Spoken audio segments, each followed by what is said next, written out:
Thank you for coming to our little preview of the state of SaaS product integrations and APIs in 2022.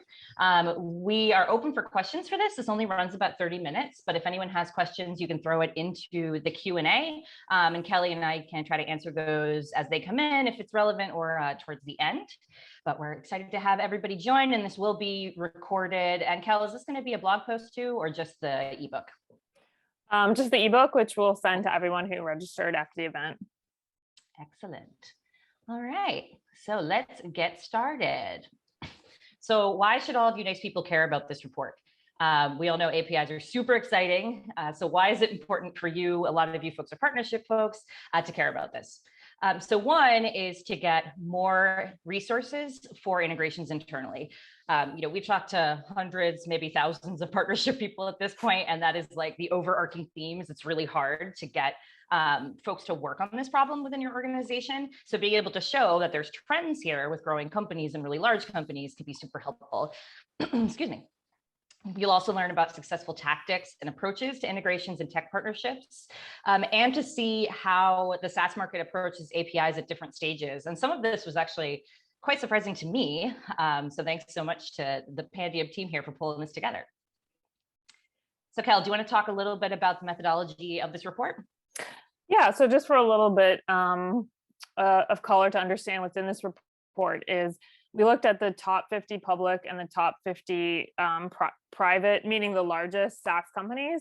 And that sort of represents the population of the 100 largest SaaS companies. However you want to define that in particular, these companies obviously are sort of indicative of that population. And that was, really important because we want to see, what SaaS leaders are doing, what we should be aspiring for, what you need to hit in terms of ecosystems if you want to be successful. But then we also went to Crunchbase and we got 100 companies that are at Series D, 100 companies that are Series C, and 100 companies that are at seed stage. And we randomly selected all those companies to sort of keep it unbiased. We did exclude companies who didn't have public materials available in English, so it is skewed towards English-speaking markets. But we sort of looked at those 400 companies to come to get all this data on product integrations, marketplaces, APIs. And we feel like it's a pretty strong sample in terms of, giving us data on the market and what people are doing. And it's the strongest at the top because we basically got almost all of that population. But the trend lines were really strong across the board. So I think that shows that the data is really strong as well. There's an appendix in the report if you want to get more details on that. we are heavily cited. We're very thorough. Everything, extremely thorough. So let's talk about integrations and app marketplaces first. Excuse me. So one of the key takeaways is that providing a minimum of dozens of integrations is a requirement for SaaS companies in most product categories. This was not a surprising finding to me, kind of working in this space for 15 years, but it is interesting to look at sort of the breakdown here between the 100 largest and then down to the seed. I think these are things that we would expect to see, but it's nice to kind of get the nuts and bolts data around it. And Kel, I'm not sure if you have anything to add there. Yeah, and I think in the report, we have this broken down farther by product category. As people probably are familiar with, when you have highly regulated industries like finance, and then some industries where has personal information like HR, but they've also just been slower to adopt integrations and technology in that function, you see a little bit of a drag pulling down the numbers. But I think this is a good indicator that you really just need product integrations. When you look at the seed companies, which are very early stage, they're already having an average of 14 product integrations. And just for the room, product integrations are integrations that are productized. So you can build custom integrations. Your professional service team, their customer support team might be building one-off integrations for customers, VIP customers. Those are not product integrations. Those might be providing value, but product integrations are ones that are available either to all customers or to a segment of your customers, much like a product feature. So to see this large of numbers really, really does just emphasize what I think a lot of us know, which is this is just now a must-have for companies. It's no longer something that maybe 3 to 5 years ago would be a bonus. Now it's really a requirement in most product categories.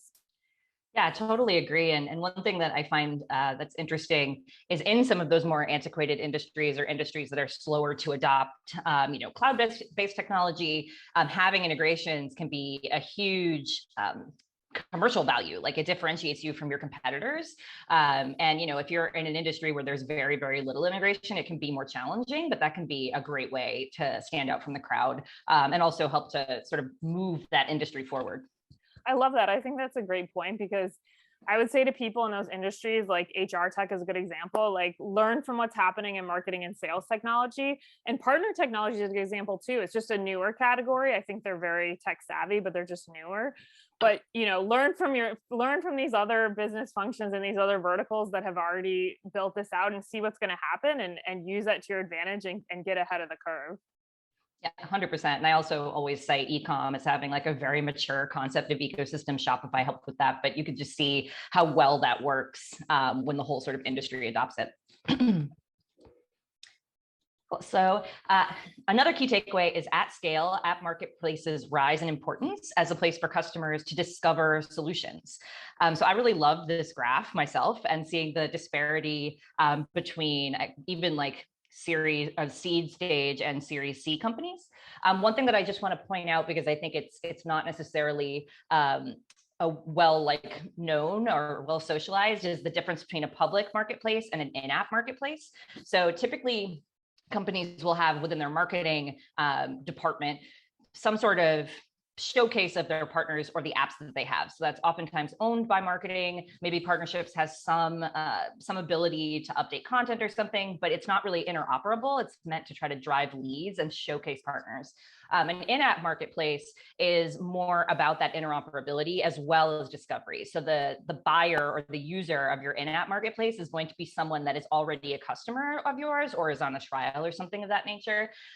So the content and sort of the functionality of that type of experience is quite different. So you can think of it as like when you're logged in again to one of these e-com storefronts and they have the concept of a one-click app and you're already there, you're able to configure it from inside the BigCommerce application. That's the type of experience that we mean when we talk about an in-app integration marketplace.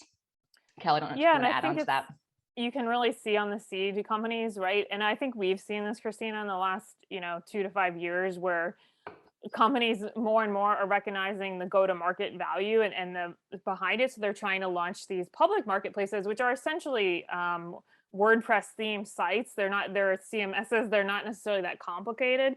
But then you see only 8% of seed companies have in-app marketplaces, because those actually are technically a little bit more complicated, because in an in-app marketplace, you have to recognize the customer and then you have to surface information that's relevant to them and enable them to install integrations and potentially show them their integration activity. But you want to show them they already installed it, right? You don't want to show them integrations they already have installed and running and suggest they reinstall. So that requires some kind of technical infrastructure. And I think that's why we're seeing, even to the largest companies, we do see a lag.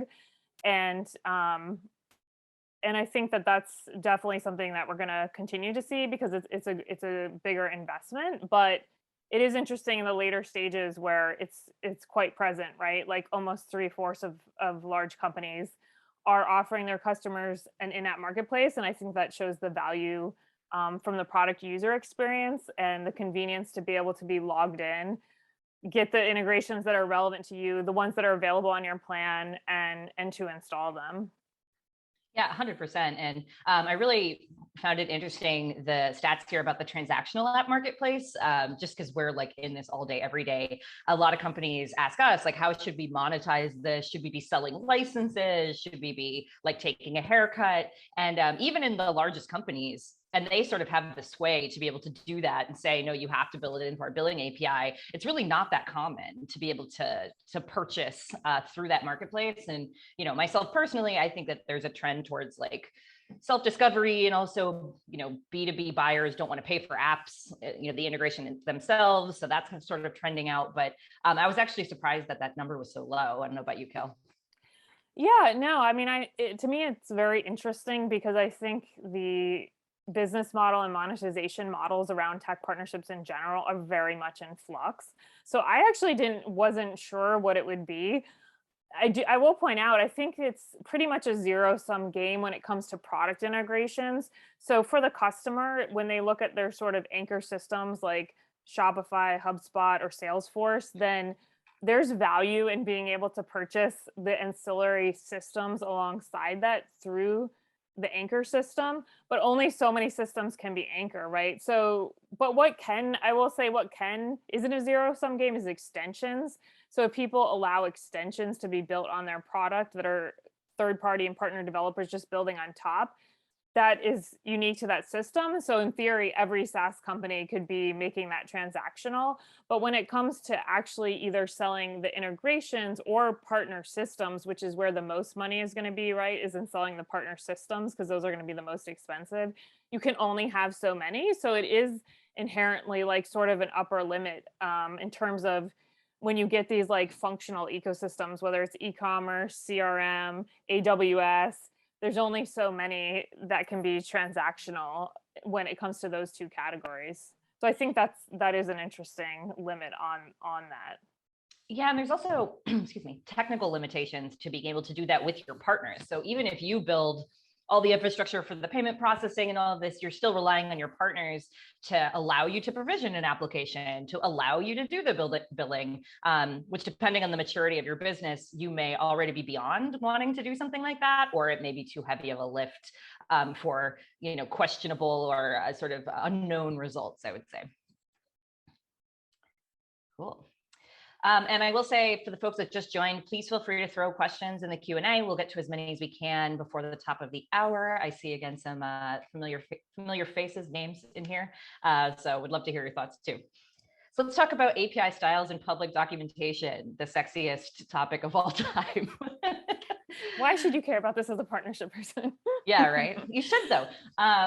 So I think I won't say we all, I definitely believed that REST APIs were going to be overwhelmingly the most common.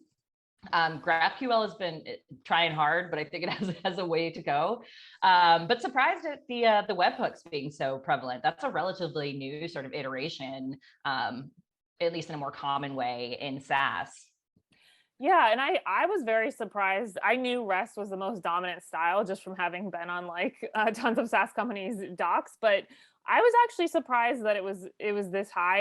And there's another graph in the book which shows you by company.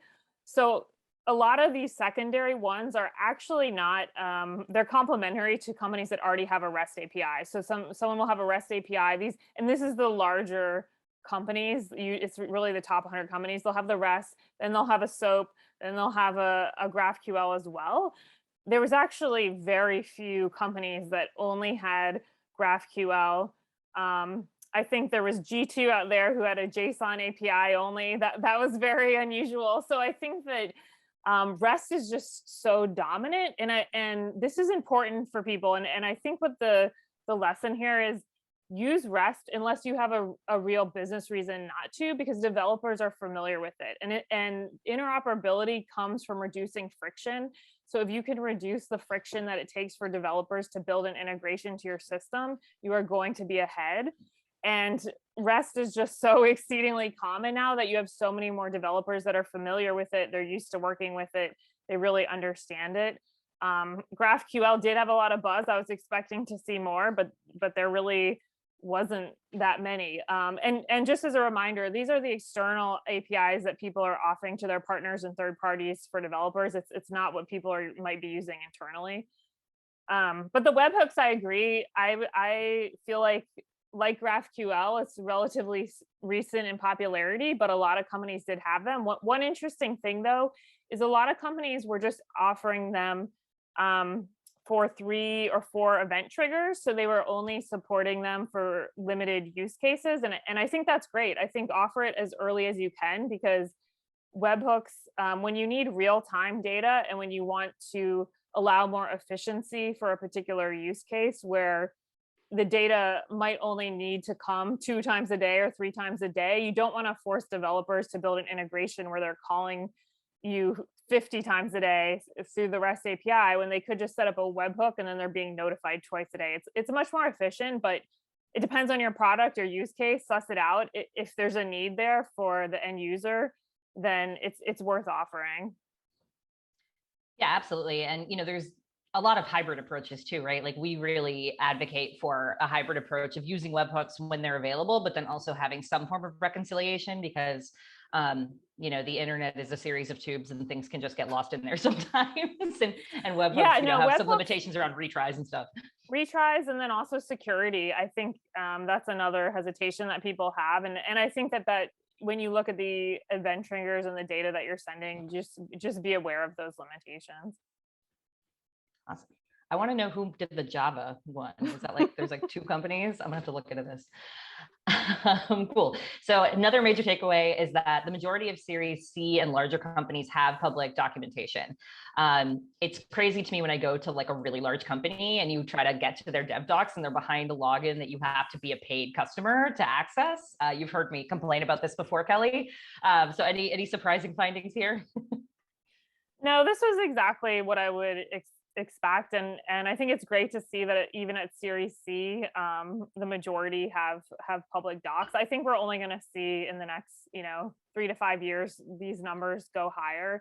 There's a lot of API tooling that didn't exist 3 to 5 years ago, open API specifications, and there's a lot of tooling built around that, which is for the REST API that helps to generate public docs and make them easier to stay updated. So a lot of the burden that was there before to do this in a more manual way is gone. So I think that helps, and kind of the whole product-led growth movement aligns with making this stuff public. Developers do not want to have to pay $50,000 to even look at it. And if you look online, to your point, Cristina, you will see people complaining when that's the case and being really frustrated. And don't do that unless you have a really strong business reason to.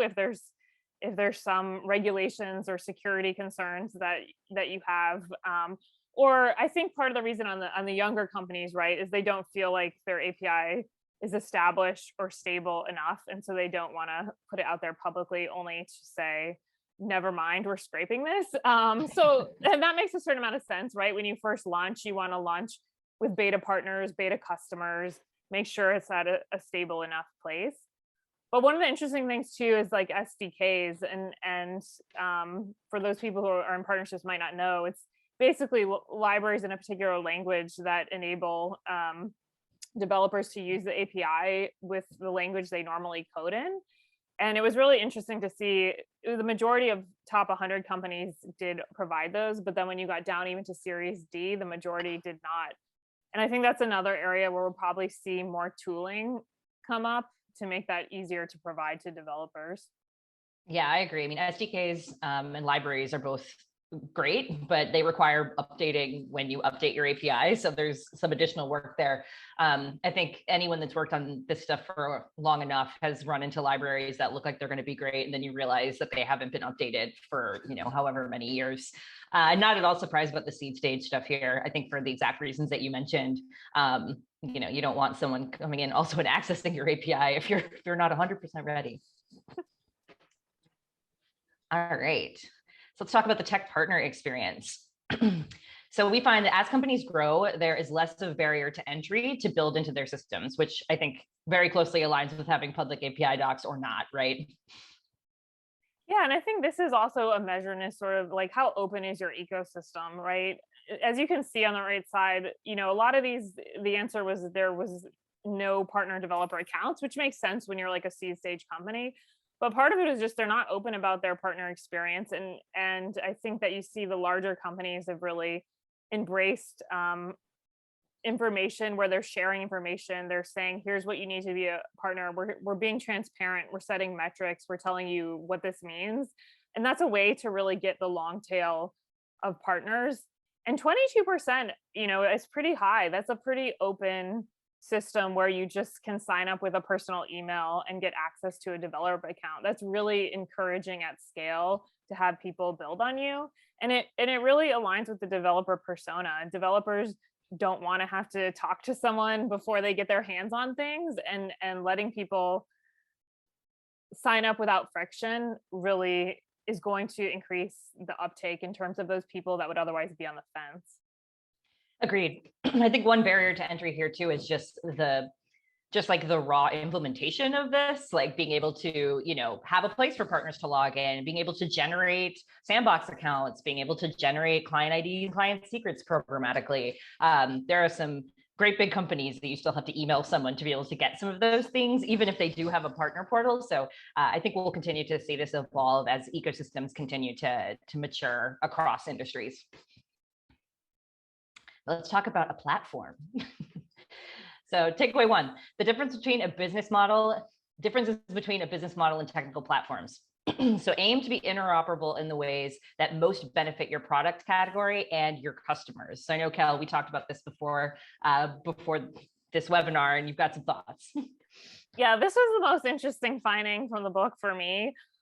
I think what's interesting about the SaaS space is you talk a platform business model is when you're facilitating the exchange of value between producers and consumers. So Uber could be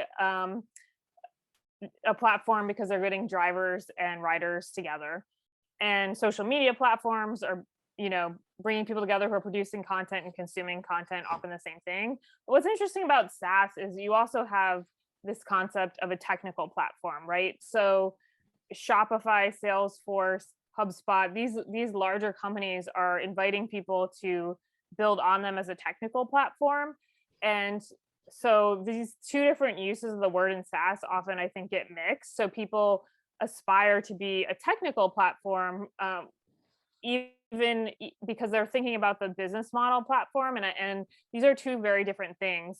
Companies like Stripe and Twilio, they're designed to be embedded in other systems, and they're designed to be embedded everywhere. They are highly interoperable, but they aren't really platforms in the technical sense. Stripe actually just recently released the ability to build on Stripe, and it's to build on their dashboards and to sort of play around with the dashboards, the analytics of the data that comes out of Stripe. But mostly they've been built, and that's still in beta, so it shows that they're mostly built to live elsewhere, but they are still connecting people, right? They're connecting tech companies who want to get in front of their large customer base and the customers. So then they do have a business model that can be called a platform, but they're not really a technical platform. And I think that what this graph shows is that the larger companies are not necessarily technical platforms. You do see that they are, but you see a lot who are really designed to be embeddable. And then you see a lot of companies in the middle who are both. So something like Canva can be embedded in other systems, like it can be embedded inside CRMs so that you can use Canva in a CRM when you're, say, designing an email template. But then other people, like YouTube, people who are putting photos and stuff like this is embedded inside of Canva. It works both ways. So I think it's really important for SaaS companies to not just laser focus on, I want to be the technical platform and everybody's building on me, but rather think about it as, given the products category and what I'm trying to do, how can I be interoperable and what is the best way to be interoperable? And that should be the goal underlying ecosystems rather than just simply being the platform. Yeah, and the way that you've described this was illuminating to me, because I'm definitely guilty of thinking like tech platform is platform. That's just the world that I come from. But yeah, it's interesting because it does sort of explain why there are even smaller companies that consider themselves to be a platform, primarily because they have some sort of specialized data or something that other companies really need to access, and that data in itself is sort of a product. Yeah, it's an interesting nuance, I would say. I'm gonna have to take it away with me, Kelly. you're changing the way I feel about things.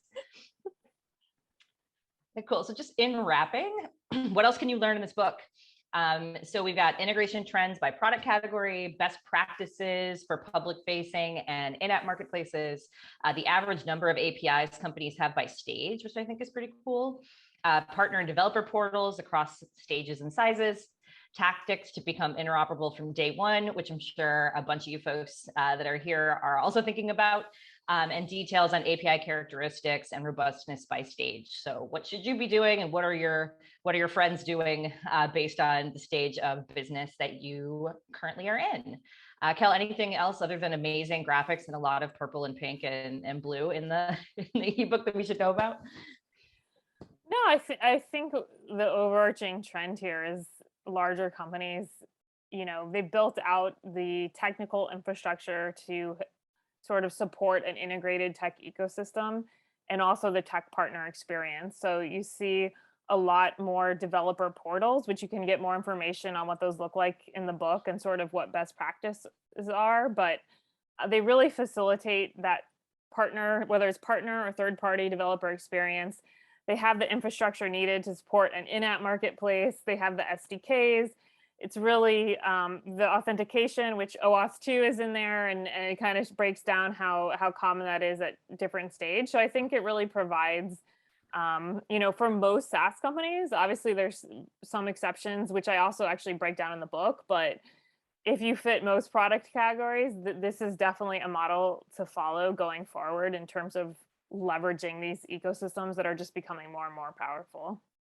Yeah, and although like the ecosystem concept is always evolving, like there are like enough companies at this point where there are best practices and patterns to follow, even if it's not within your specific industry. You can look at those top 100, see, as you said, like there are actual trend lines that are very strong. Yeah, don't reinvent the wheel. Like definitely do what everyone else is doing, because as Kelly said, you want to minimize friction if you want to have developer adoption. And that is all she wrote. And we are like right on time. Thanks for the folks that chatted to us, a couple of comments. I appreciate that. And yeah, you guys will get a copy of this ebook here soon, and then it'll hit the public website shortly. So feel free to send folks our way. We've always got a ton of great resources on the Pandium blog to illuminate and add more information about everything having to do with partnerships and interoperability. Thank you, Kelly, for your hard work on the book and for joining me here on this webinar. And thanks for everybody who attended.